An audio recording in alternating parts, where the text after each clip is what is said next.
I have with me the Honorable Chief Election Commissioner, Shri Rajiv Kumar ji, the Honorable Election Commissioner, Shri Arun Goyal ji. We also have with us senior officials from ECI headquarters in Delhi and CEO UP, Shri Navdeep Rinwai. I am B. Narayanan, DG Media for the Commission. The format is as follows. आपको सबको मैंने समझा दिया पहले, फिर भी करता हूँ. There will be opening remarks by CEC along with the presentation. Unfortunately, we have a problem with the screen, so we won't be able to show the presentation here. Okay, it will be shown here. But anyway, we'll distribute the PDF copy. Following this, there will be a brief question and answer session. When you want to ask a question, raise your hand. Wait for your chance to be called to put your question. I will direct the mic to come to you. When it's your turn, introduce yourself and your organization, and then ask your question. Please keep your mobiles on silent. Sir, it's over to you. माननीय निर्वाचन आयुक्त श्री अरुण गोयल जी, उत्तर प्रदेश के CEO Shri Navdeep रिनवा जी, उपस्थित सभी पत्रकारगण, press के media साथियों, सर्वप्रथम जो टेक्निकल कारण से थोड़ा डिले हुआ वो उसके लिए हम लोग क्षमा प्रार्थी हैं कि थोड़ा शुरू देर से कर रहे हैं. आपका स्वागत है इस प्रेस वार्ता में. और चुनाव के समय में, इस पर्व में, आपके माध्यम से मैं इससे पहले प्रेस कॉन्फ्रेंस शुरू करूं, उत्तर प्रदेश के सभी वोटर्स को अभिनंदन. आपकी माध्यम से हम क्या चुनाव की तैयारी है 2024 की, ये आपको ब्रीफ करेंगे. लोकतंत्र के इस महापर्व में जो 2024 का चुनाव होने वाला है, उसकी तैयारियों का पूरा समीक्षा करने के लिए हम लोग 3 दिन से यहाँ हैं. किस प्रकार से ये त्यौहार बिल्कुल प्रलोभन मुक्त और फ्री और निष्पक्ष और बिल्कुल ट्रांसपेरेंट तरीके से, पारदर्शी तरीके से हो चुनाव, इसके लिए हम 3 दिन से समीक्षा कर रहे हैं. तो इसमें कैसे ये करेंगे, ये मैं इस प्रेस के माध्यम से आपको बताऊंगा. आप अवगत हैं कि आपका प्रदेश देश के सबसे बड़े प्रदेश के रूप में है. बहुत सारी कंट्रीज़ भी इससे छोटी हैं और इसी प्रकार से जो इलेक्ट्रेट्स हैं वो भी यहाँ सबसे ज़्यादा हैं. तो हमारा प्रयास है कि इनको एक बहुत अच्छा चुनावी तजुर्बा दिया जाए और सबको अधिक से अधिक मात्रा में वोटिंग के समय में लाया जाए. इससे पहले कि मैं चुनाव की पूरी समीक्षा आपको बताऊं, ये आश्वस्त हम सबको करना चाहते हैं कि चुनाव बहुत ही निष्पक्ष, पारदर्शी तरीके से होंगे और इसमें हमने तैयारी की है कि लेवल प्लेइंग फील्ड सबके लिए उपलब्ध कराई जाए. जितनी भी पॉलिटिकल पार्टीज़ हैं उनको सबको बराबर की भागीदारी और समानता के अवसर मिलें, कहीं किसी के साथ पक्षपात ना हो. कैसे होगा ये मैं आपको बताऊंगा. शुरू करने से पूर्व हमने सबसे पहले, जब हम यहाँ आए तो हम सबसे पहले पॉलिटिकल पार्टीज़ से मिलते हैं ताकि उनकी हमसे क्या अपेक्षाएं हैं ये हम पहले जान सकें और उसी हिसाब से अपनी एडमिनिस्ट्रेटिव मशीनरी को ताकीद कर सकें. तो कमीशन ने 7 पॉलिटिकल पार्टीज़ हमारे निमंत्रण पर मिलने आई. आप, BJP, CPIM and Indian national Congress, जो कि राष्ट्रीय मान्यता प्राप्त दल हैं, और जो स्टेट पार्टीज़ हैं उसमें बहुजन समाज पार्टी, समाजवादी पार्टी और अपना दल. तो इन लोगों ने क्या कहा हमसे, ये मैं पहले आपको बताऊंगा, और उनकी क्या मांगें थीं और उनकी क्या आशंकाएं थीं, और उसके बाद उस पर हम क्या करेंगे ये भी मैं आपको जवाब दूंगा बीच में. तो सबसे पहला उनका कहना था कि चुनाव आयोग द्वारा जो हाई स्टैंडर्ड्स स्थापित किए गए हैं स्वतंत्र और निष्पक्ष चुनाव कराने के, उनका और पालन सख्ती के साथ में उत्तर प्रदेश में किया जाए. 2024 के चुनाव में लेवल प्लेइंग फील्ड उनके लिए सुनिश्चित की जाए. प्रशासन में जो नीचे के स्तर के पदाधिकारी हैं, जो DMs और SPs के नीचे के स्तर के पदाधिकारी हैं, वो भी निष्पक्ष तरीके से काम करें. उनको इस तरीके की सेंसिटाइजेशन की जाए, ताकीद दी जाए और चेतावनी देनी है तो चेतावनी दी जाए. पुलिस और सभी महकमे के लोग बिल्कुल निष्पक्षता से और लेवल प्लेइंग फील्ड के तरह से काम करें. चुनावों में धन और किसी भी बाहुबल का प्रयोग ना हो, ये भी उनकी मांग थी. पुलिस को उनका कहना था कि सेंसिटाइज किया जाए कि किसी भी प्राइवेट प्रॉपर्टी पर, घरों पर अगर झंडे लगे हैं या कोई चुनाव की प्रक्रिया है तो उसको ज़बरदस्ती ना हटाएं. अगर उसने परमिशन दी है प्राइवेट व्यक्ति ने तो ना हटाएं. ये भी कहना था उनका कि गाड़ियों पर से झंडे अगर जो स्वीकृत गाड़ियां हैं उनमें से ना हटाया जाए प्रचार की। कुछ सुविधा के लिए ये भी कहना था कि जो पार्टी के कैंडिडेट्स हैं उनको चेकबुक जो है बैंक से बहुत छोटी छोटी मिलती है खर्चे के समय में, हमने ये ताकीद की हुई है कि सभी खर्चा चेक के माध्यम से होगा। तो उनका कहना था चेकबुक थोड़ी जल्दी बड़ी दिलवाई जाए। जो चुनाव रैलियां या कोई भी चीज़ पॉलिटिकल पार्टी को डिस्ट्रिक्ट एडमिनिस्ट्रेशन से ज़रूरत है, जैसे फील्ड आवंटन करने की ज़रूरत है, गाड़ियों की परमिशन है, वो फर्स्ट कम फर्स्ट आउट के आधार पर दी जाए।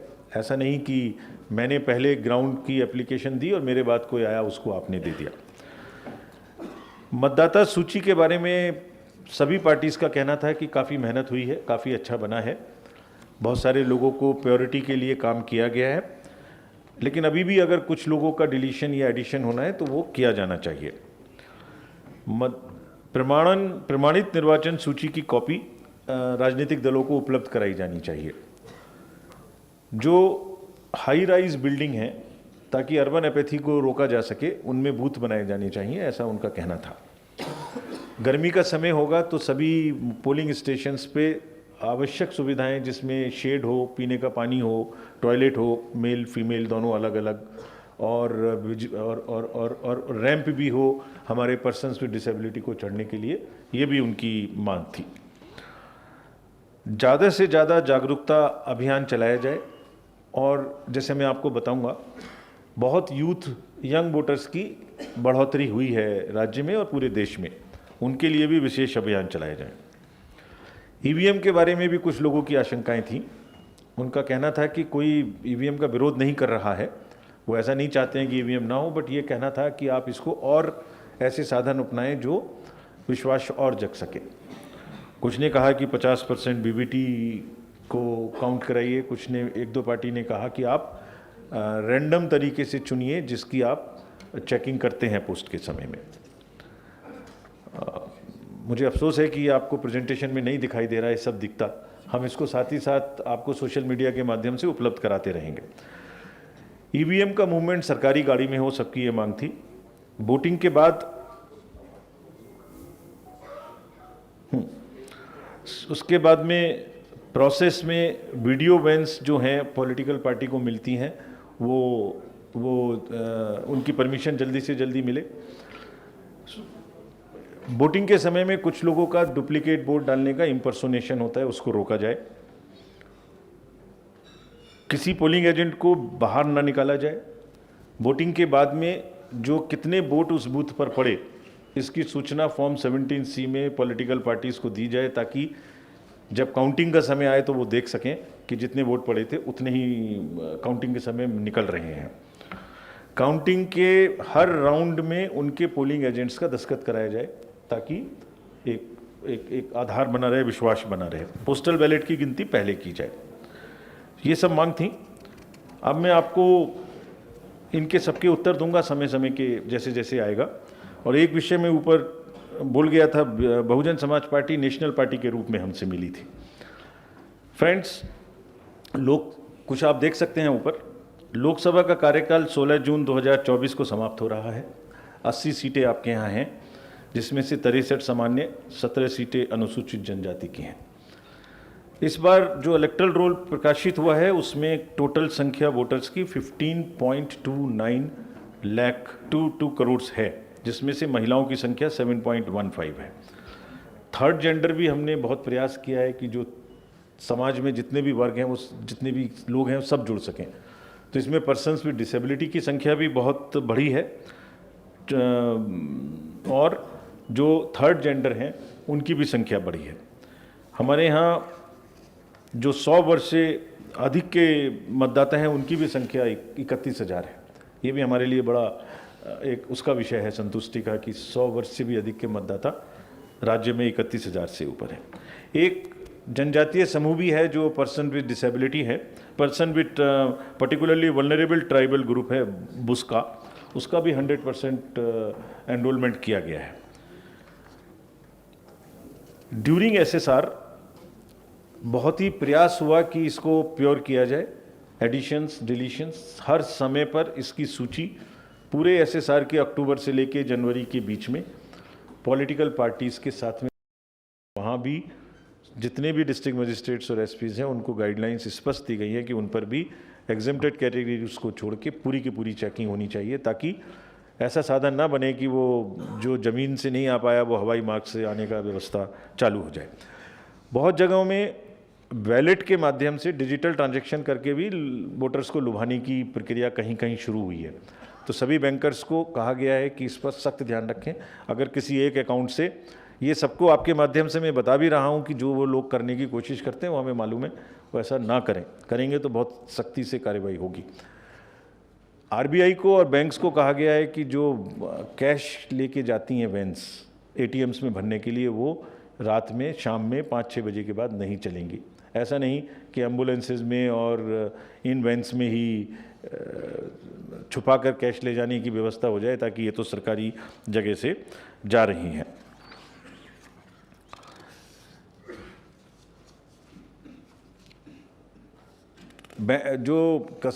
जो हमारे कैंडिडेट्स ने कहा था, पॉलिटिकल पार्टीज़ ने, कि उनको डिजिटल ट्रांजैक्शन करने में दिक्कत होती है, तो बैंकों को ताकीद कर दी गई है। आज उनका आंसर दे रहा हूँ मैं कि उन्हें अप टू 50-50 वाली 4 चेकबुक्स, जिस दिन वो अकाउंट, एक हर कैंडिडेट को एक नया अकाउंट खोलना पड़ता है जब चुनाव में भाग लेते हैं, उसी से खर्चा करते हैं वो।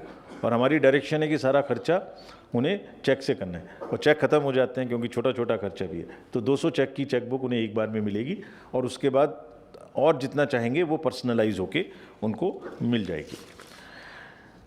डीएम्स और एसपीज को बहुत सख्त हिदायत दी गई है कि उन्हें लेवल प्लेइंग फील्ड एस्टेब्लिश करनी ही करनी है, इसका कोई विकल्प नहीं है। किसी भी पार्टी के साथ में ऐसा व्यवहार नहीं होना चाहिए जो निष्पक्ष नहीं है। जो डीएम और एसपी के नीचे के जो पदाधिकारी हैं वो भी ऐसा ही करें, ये करने की जिम्मेदारी उनकी है। हम डीएम और एसपी को जिम्मेदार ठहराएंगे अगर उसके नीचे के पदाधिकारी भी किसी तरीके का पक्षपात करेंगे तो। ईवीएम का मूवमेंट सिर्फ सरकारी गाड़ियों में होगा, ये भी पॉलिटिकल पार्टीज ने डिमांड उठाई थी। सभी वोटर्स को समय से पहले 4, 5, 6, 7 दिन पहले वोटर इन्फॉर्मेशन स्लिप्स डिस्ट्रीब्यूट की जाएंगे। ये भी एक रिक्वेस्ट करने का तरीका है कि आपका नंबर ये है और आप आइए। और जो उसको ना मिले, सबको मिलेगी वैसे तो, जिसको ना मिले वो हमारे नो योर वोटर हेल्पलाइन पर देख भी सकते हैं। बूथ्स को बहुत अच्छे तरीके से तैयारी करने के लिए कहा गया है, खासतौर से उन बूथ्स को जहां पर एक ही लोकेशन पर 5, 7, 10 से ज़्यादा बूथ्स हैं। सभी जो ये भी मांग थी, जब वोटिंग खत्म हो जाएगी तो फॉर्म 17C में कितने वोट पड़े इसकी निश्चित रूप से सभी एजेंट्स को कॉपी दी जाएगी। ये भी एक उनकी मांग थी। दूसरी मांग ये भी थी कि जब काउंटिंग हो तो हर राउंड के बाद उनके पोलिंग एजेंट से हस्ताक्षर कराए जाएं। ये भी निश्चित किया जाएगा। ये भी इंस्ट्रक्शंस सबको दी जा रही हैं। एक ये भी मांग थी कि पोस्टल बैलेट्स की गिनती पहले की जाए। ये मांग को भी माना गया है। ये भी पहले ईवीएम से पहले उनकी काउंटिंग पहले शुरू की जाएगी। इस बार जितने कर्मचारी पोलिंग ड्यूटी में लगेंगे वो सबको वोट डालने की सुविधा पोस्टल बैलेट से फैसिलिटेशन सेंटर में दी जाएगी। ये भी एक इस बार की नई चीज़ है। फर्जी खबरों का एक बहुत बड़ा कारोबार चलता है चुनाव के समय में, या अदरवाइज भी आजकल चल रहा है। इस पर सभी डिस्ट्रिक्ट्स को निर्देश दिए गए हैं कि सख्त कार्रवाई की जाए। सख्त से मतलब क्या है? अगर अफवाहें उड़ाकर माहौल को ख़राब करने की कोशिश करेंगे तो एक डेजिग्नेशन कर दिया गया है, एक सेक्शन 79 है आईटी एक्ट की, उसके अंतर्गत एक नोडल ऑफिसर अपॉइंट हो गए हैं। इस राज्य में भी, सब राज्यों में अपॉइंट कराए जा रहे हैं। तो अपनी बात को सोशल मीडिया में कहने के लिए स्वतंत्रता है, फ्रीडम ऑफ स्पीच है देश में, उसका पालन रेस्पेक्ट करते हुए। उसका मतलब ये नहीं है कि अफवाह फैलाना और झूठ फैलाना भी उसका पार्ट है। तो दोनों के बीच में सामंजस्य स्थापित करते हुए अगर कोई अफवाह ऐसी फैलाएंगे जिससे पब्लिक ऑर्डर डिस्टर्ब हो सकता है या झूठ फैल सकता है, तो उन पर जो भी कानूनी कार्रवाई आईपीसी में या आईटी एक्ट में निर्धारित है, by following the entire due process, ऐसा नहीं कि किसी को ज़बरदस्ती कर लेंगे। फ्रेंड्स, टू सम अप, देश का बहुत बड़ा चुनाव है। 960 मिलियन यानी 96 करोड़ मतदाता करीब 12 लाख मतदान केंद्र और करीब करीब 1.5 करोड़ लोग जो हमारे साथ इसमें मतदान कराने में जुड़ते हैं। पूरे वर्ल्ड में ऐसी कोई एक्सरसाइज नहीं है मैन और मटेरियल के इतने बड़े मूवमेंट की, और आपका राज्य तो उसमें बहुत ही बड़ा है। हम इसको बहुत निष्पक्ष तरीके से, बहुत शांतिपूर्ण तरीके से और बिना हिंसा के, बिना प्रलोभन के कराने के लिए पूरी तरीके से दृढ़ संकल्प हैं और तैयार हैं। पूरी भी तैयारी हमारी तैयार है। आपके माध्यम से मीडिया हमारा सबसे बड़ा एलाई है पूरे चुनाव प्रक्रिया में। ये बात मैं कहता हूँ, आपके भी सामने कह रहा हूँ। कोई प्रोसेस ऐसा नहीं है जिसमें हम आपको अलाउ नहीं करते। आपके माध्यम से ही हमें बातें पता लगती हैं कि क्या गलत है, क्या हमें और सुधारना है, और आप ही के माध्यम से हम वोटर से बात करते हैं। तो आपके नेचुरल एलाई होने के नाते मैं आपके माध्यम से पुनः रिक्वेस्ट कर रहा हूँ, अनुरोध कर रहा हूँ, आग्रह कर रहा हूँ कि जितने भी वोटर्स हैं उत्तर प्रदेश के, वो भारी मात्रा में बाहर निकलें, वोटिंग करने आएँ। और जो ये एक अवांछनीय स्थिति बनी हुई है कि वोटिंग की परसेंटेज कम से कम 7-8-9 परसेंटेज पॉइंट नेशनल एवरेज से कम है, 2024 के चुनाव में वो पूरी हो। यंग लोग, हर वर्ग के लोग हर जगह से आगे आएँ। वोटर की लिस्ट को बनाने में भी सबके साथ में बहुत काम किया गया है। लोगों ने स्लम्स में जाके, ईंटा भट्टा में जाके, बहुत जगह में वोटर्स को नया नया बनाया है। मल्टी स्टोरीज़ में, शहरों में, गाँव में सब लोग आएँ, और आपके माध्यम से अनुरोध है कि इस इलेक्शन में बढ़ चढ़ के त्यौहार में भाग लें। धन्यवाद। Thank you, sir, for those detailed remarks. Floor is open for questions. आप पहले जो आप इनके पास माइक ले जाइए फर्स्ट, और उनके पीछे जो है वो सेकंड। हाँ, आपके पास आ रहा है माइक पीछे। हाँ सर, मैं हिंदुस्तान अखबार से हूँ, संतोष वाल्मीकि मेरा नाम है। मेरा सवाल ये है कि आपने 3 दिन यहाँ बैठकें की, समीक्षा की। आयोग उत्तर प्रदेश में अब तक हुई लोकसभा चुनाव की तैयारियों से पूरी तरह संतुष्ट है या नहीं, और अगर कोई खामी है तो उसे दूर करने के लिए क्या प्रयास किए गए हैं, और साथ ही संभावित चुनाव कार्यक्रम अगर बता सकें तो क्या होगा? ठीक है, आपके पीछे जो है कौन? हाँ, ये मैं रोहित मिश्रा हूँ, नवभारत टाइम्स से। पिछले कुछ समय से एक बात शिकायत की जा रही है कि जो राजनीतिक पार्टियों को मतदाता सूची दी जाती है और जो पोलिंग सेंटर पर मतदाता सूची होती है, दोनों में काफ़ी फ़र्क होता है। इस पर भी कुछ बात राजनीतिक पार्टियों ने की है क्या, और अगर की है तो इसका समाधान क्या होगा? ठीक है, अभी इस साइड से लेंगे। आप मैडम सेकंड रो में जो हैं, आपको माइक दे दीजिए उनको। उसके बाद आपके पीछे जो हैं रो में वो होंगे। हाँ जी, मैं सुमन गुप्ता जनमोर्चा अखबार से हूँ। मैं ये जानना चाहती हूँ कि खासकर जब पोलिंग हो जाती है उसके बाद, जैसे 2022 के हम लोग ने इलेक्शन देखे, तो उसमें एक ऐसी स्थिति हो जाती है खासकर ईवीएम के ट्रांसपोर्टेशन को लेकर के, और हम जर्नलिस्ट हैं और हमको प्रॉपर वे में ये इन्फॉर्मेशन नहीं मिल पाती है, क्योंकि उस ईवीएम के ट्रांसपोर्टेशन को लेकर के ये समस्या आती है कि ये ईवीएम यहाँ ले जाई गई, वहाँ ले जाई गई, फिर वो प्रॉपर वे में ये नहीं आती है कि ये कौन सी ईवीएम थी, ये स्पेयर में रखी गई ईवीएम थी, खराब ईवीएम थी, या इस्तेमाल की गई ईवीएम थी। तो इसलिए इस पर भी एक मैं समझती हूँ कि हम जर्नलिस्टों को भी एक प्रॉपर वे में जानकारी दी जानी चाहिए, क्योंकि इसके कारण बहुत बड़ी भीड़, लॉ एंड ऑर्डर की स्थिति पैदा होती है, और प्रॉपर वे में इंफॉर्मेशन ना होने के कारण हम लोग के सामने भी समस्याएं आती हैं कि हम खबरों को कैसे टैकल करें। Thank you. और दूसरा सवाल एक साथ एक और जोड़ना चाह रही थी मैं, बहुत छोटा सा है। छोटा सा ये है कि अभी आपने कहा कि बॉर्डर पे और स्टेट बॉर्डर और इंटरनेशनल बॉर्डर को आप सीज करेंगे जिससे वो प्रभावित ना हो, लेकिन इन दिनों जो हम टेक्नोलॉजी की बात करते हैं तो बहुत सारी दूसरी जगहों से भी प्रभावित होने की बातें आती हैं, और दूसरे देशों में भी ऐसी बातें आई हैं। तो आप हिंदुस्तान के इलेक्शन को कैसे दूसरे देशों के इन्फ्लुएंस से कैसे बचाएंगे, ये 2 मेरे सवाल हैं। आपके पीछे जो है उस साइड में check shirt, dark check shirt. मैं अनिल त्रिपाठी, युग जागरण अखबार से। नंबर 1 चीज़ तो जो मतदाता सूची है, अंतिम अनंतिम प्रकाशन हो गया, उसमें नाम है आदमी का। जब मतदान केंद्र पर जाता है तो वो क्यों वापस लौटता है, उसका नाम वहाँ नहीं रहता, क्या वजह है? दूसरी बात, आंकड़ा आपका बहुत अच्छा है, जमीन पर तो अच्छा दिखना चाहिए, जमीन पर तो अच्छा दिखता नहीं है उस समय। मौके पर ये जो अभी मैम ने कहा कि ईवीएम का कैसे जा रही है, कहाँ जा रही, कहाँ रखी है, प्रत्याशी वहाँ झुंड लगाए खड़ा है, किसी को अंदर जाने दिया जाता है, किसी को नहीं जाने दिया जाता है, ये तमाम समस्याएं हैं। तो आपका जमीन पर दिखना भी चाहिए, ऐसा मेरा मानना है। ठीक है, thank you sir. Want to reply, sir?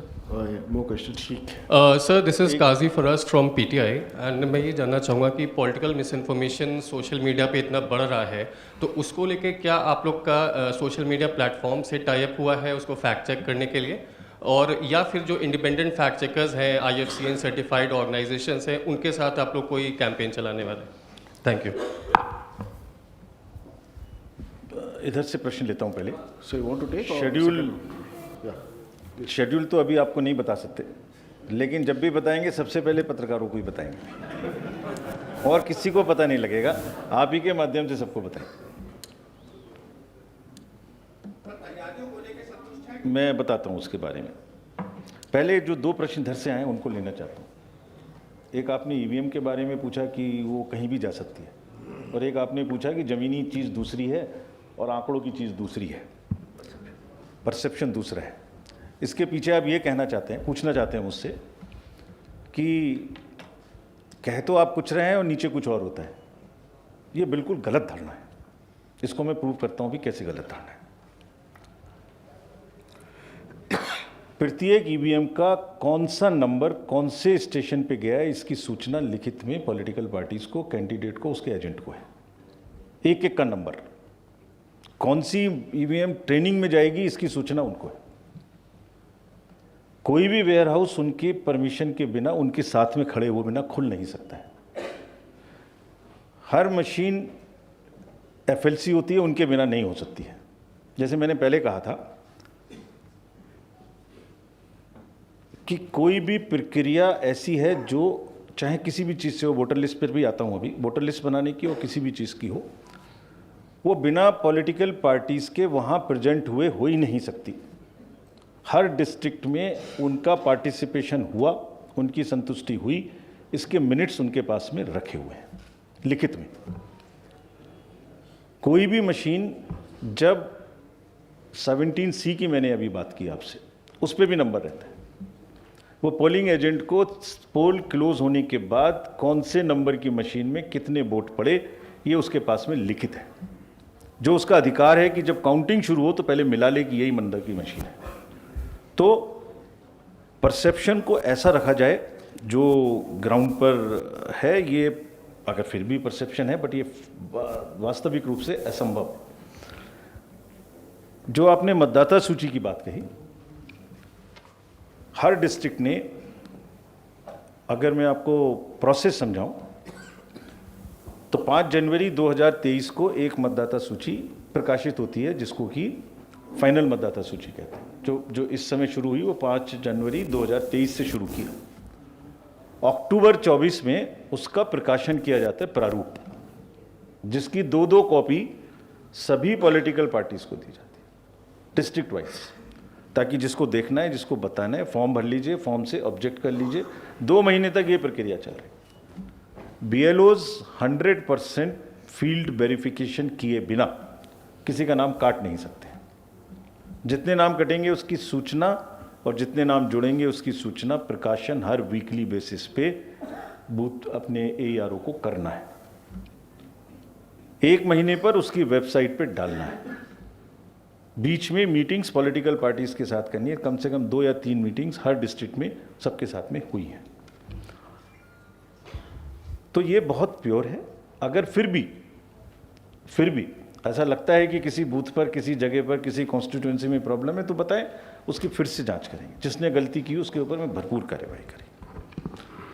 Social media का मिस इन्फॉर्मेशन एक गंभीर विषय है, जिसके बारे में मैंने पहले भी कहा। सेक्शन 79 में उसको टेक डाउन करने की अनेबलमेंट है, एक्ट कहता है। सेक्शन 69 IT एक्ट में ये भी कहता है कि आप उस वेबसाइट को बंद करा सकते हो अगर बहुत ही भ्रामक है। तो जैसे मैंने पहले कहा कि सबका अधिकार है कि वो अपनी बात को रखें, तो हमें इतना भी टाइट नहीं होना चाहिए कि वो हम अभिव्यक्ति की ही पर ही एक रोक लगा दें। अगर कोई हमारा क्रिटिसिज्म करना चाहता है, जैसे आप अभी पूछ रहे थे प्रश्न, तो उनको अधिकार होना चाहिए, करें और हम जवाब दें। लेकिन अगर कोई अफवाह करेगा तो उसके लिए सफिशिएंट तरीका है। हर डिस्ट्रिक्ट में एक कंट्रोल रूम बनाया जा रहा है इंटीग्रेटेड, जिसमें सोशल मीडिया, वेबकैम, 1950 एक हमारी और वो है टेलीफोन लाइन, जिस पर कोई भी शिकायत किसी भी समय करें या कोई सूचना लें, सी विजिल, इन सब का फीड वहाँ इकट्ठा रहेगा और त्वरित कार्रवाई वो करेंगे, जिसको पीछे के 5 इलेक्शंस में लगातार किया गया है। जो तैयारियां यहाँ हैं उसमें लॉजिस्टिक्स की तैयारियों से आयोग पूरी तरह से संतुष्ट है। यहाँ भी और दूसरे राज्यों में भी जहाँ हम जा रहे हैं सब तरीके की तैयारी हुई है और बहुत सख्त तरीके से ट्रेनिंग हुई है सबकी। और कभी आपको थोड़ा सा समय मिले तो हमारी वेबसाइट पे जाइए, उसको भी नया किया गया है, वही जिससे कि आपको ज़्यादा से ज़्यादा चीज़ मिले। किस पदाधिकारी को क्या काम करना है, कैसे पॉलिटिकल पार्टीज़ को जोड़ना है, हर मैनुअल में स्पेसिफिक लिखा हुआ है। आप जब वेबसाइट पे जाएंगे तो मेनू में जाइए, नीचे ई बुक्स मिलेंगी आपको, उसमें सर्च करने का भी मौका है आपको। आप लिखिए कि मैं ये पूछना चाहता हूँ, जवाब देगी आप, तो उससे संतुष्ट है। एक राउंड और फिर फ्लाइट है। ठीक है, एक राउंड अभी लेंगे, इस साइड से शुरू करेंगे। ये जो हैं सज्जन, हाँ, उसके बाद आप लोग को लेंगे। हेलो, हाँ, मैं राघवेंद्र पांडे सर, रिपब्लिक भारत से। सर एक सवाल ये है कि जो वोटर लिस्ट को लेकर के है कि गांवों में भी लोगों के पास वोटर लिस्ट है, वही लोग जब शहरों में जाते हैं तो वहाँ भी कुछ 6 महीने या साल भर रहने के बाद वहाँ भी बनवा लेते हैं। यानी देखा जाता है कि 2-2 वोटर लिस्ट लोगों के पास होती है और वह वोटर लिस्ट एक्टिव भी रहती है, जिसके कारण क्रॉस वोटिंग या फर्जी ये चीज़ें आती हैं। हमारा सवाल ये है कि जो वोट प्रतिशत है वह इतना कम क्यों रहता है, उसके बढ़ाने के लिए आप क्या कर रहे हैं कि कम से कम 90% वोटिंग हो उत्तर प्रदेश में, अगर जागरूकता है।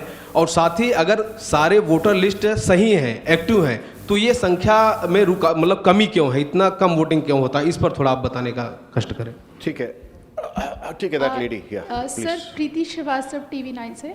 सर आपने कहा कि जो पार्टियां आई थी उन्होंने, कई पार्टियों ने ईवीएम को लेकर सवाल किया और आपने कहा कि ईवीएम में हम सुधार की बात कर रहे हैं, तो ईवीएम में किस तरीके का सुधार आप लोग करेंगे?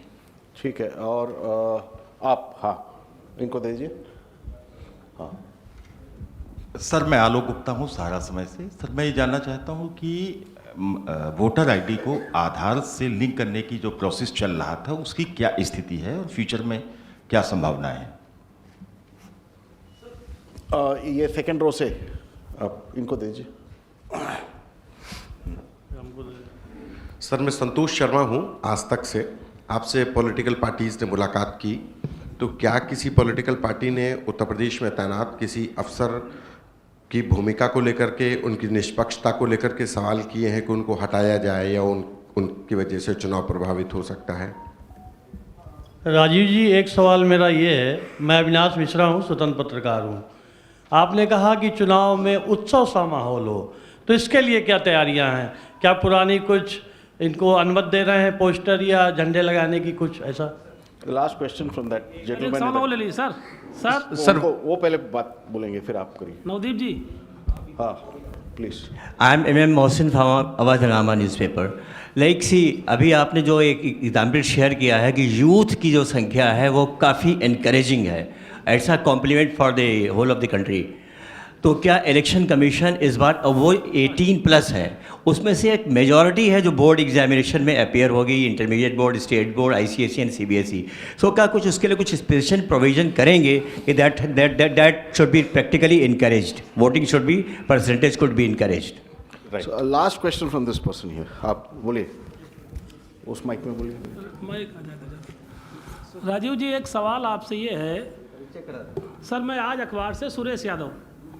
सर 2019 के जो लोकसभा चुनाव हुए थे उसमें, हेलो जी जी जी, 2019 के जो चुनाव हुए थे उसमें हवाई मार्ग और ये उत्तर प्रदेश के बारे में पूछ रहा हूँ सर, हवाई मार्ग और ये व्हीकल से कितनी मात्रा में जो है कैश पकड़ा गया था और कितने लोगों पर पकड़ा, कितनी कार्रवाई हुई थी 2019 में?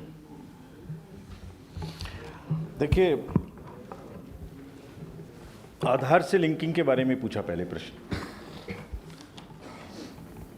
अभी हमारे टाटा में हमने प्रक्रिया जो कानून में परिवर्तन हुआ था 2022 या 23 में, उससे सीडिंग का कार्य शुरू किया है, आधार कलेक्शन का कार्य शुरू किया है, लिंकिंग का कार्य अभी नहीं है। अभी जो 1 अप्रैल तक उसको कलेक्ट करने की टाइम है, जो 24 के बाद हो।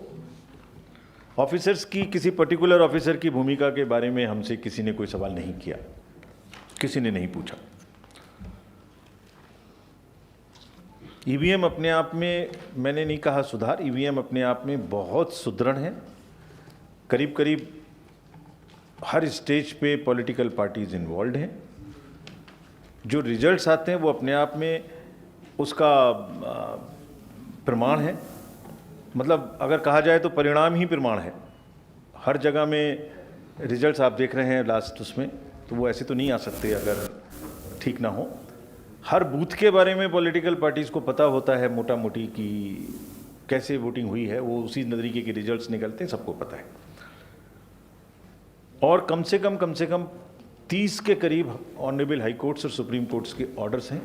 इसको भी आप पढ़िए। इसको हमने अभी करीब 100 से ऊपर क्वेश्चंस जो पूछे जाते हैं उनका जवाब वेबसाइट पे दिया है। FAQs जिसको कहते हैं हम लोग। कुछ भी चीज़ देखिए आप उसमें, आप सोच के देखिए क्या पूछना चाहते हैं, उसका आंसर उसमें मिलेगा। नहीं मिले तो हमें लिखिए, वो भी क्वेश्चन आपका फ्रेम करके उसका लिखित उत्तर वहाँ दे देंगे। और कम से कम 30 माननीय उच्च न्यायालय और सुप्रीम कोर्ट के ऐसे निर्णय हैं जो उसको सब चीज़ सुनने के बाद अपना निर्णय दे चुके हैं उसकी कंटिन्यूएंस के बारे में। उसकी भी कॉपी, एक पूरी बुकलेट छपा के हमने अभी वेबसाइट पे डाली है। लीगल हिस्ट्री ऑफ EVMs, वो भी आप पढ़ने की कोशिश करें। जो यूथ है, यूथ के ऊपर में आयोग ने बहुत काम भी किया है नंबर बढ़ाने के लिए, और अब ये भी काम कर रहे हैं कि उनको यूथ अपैथी से बाहर निकालें। उनके मन में धारणा ना आए कि मेरे वोट से क्या फ़र्क पड़ता है, बहुत लोग दे जाएंगे तो क्या फ़र्क पड़ता है। बहुत प्रयास कर रहे हैं हम लोग, और यूपी में भी मुझे उम्मीद है कि यूथ ज़रूर आगे आएंगे। शहरी क्षेत्र में, देहात में, सब जगह में उत्सव का माहौल इस तरह से बना रहे हैं कि पोलिंग स्टेशंस को कहा जा रहा है कि पहले सारी सुविधाएं प्रदान करें। जो लोग वोट देने आ रहे हैं उनको कोई असुविधा ना हो। क्यू का इंतजाम थोड़ा बेटर करें, कुर्सी रखें। ये भी कहा जा रहा है कि अगर पोलिंग स्टेशन में क्यू लगी है तो उसके बीच बीच में कुछ कुर्सी रख दें, ताकि लोग एक ही बार में 1 घंटा ना खड़ा रहना पड़े। हर 10 नंबर पे जैसे म्यूजिकल चेयर होती है, एक चेयर पे बैठ गए, फिर 10 मिनट बाद खड़े हो गए। पानी की व्यवस्था करें, शेड लगाएं, किसी तरह से आ जाएं बस आप लोग। हमारा आपसे यही अनुरोध है। धन्यवाद।